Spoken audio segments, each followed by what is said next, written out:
Hello! In front of me I've got Huawei P30 PRO.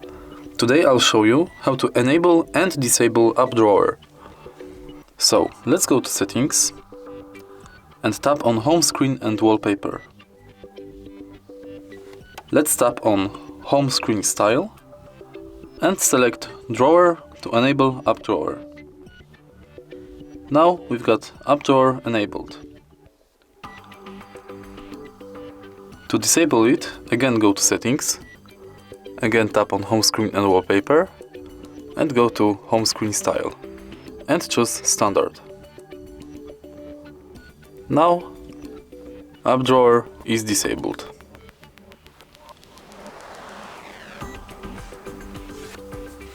If you find this video helpful, please leave like, comment and subscribe.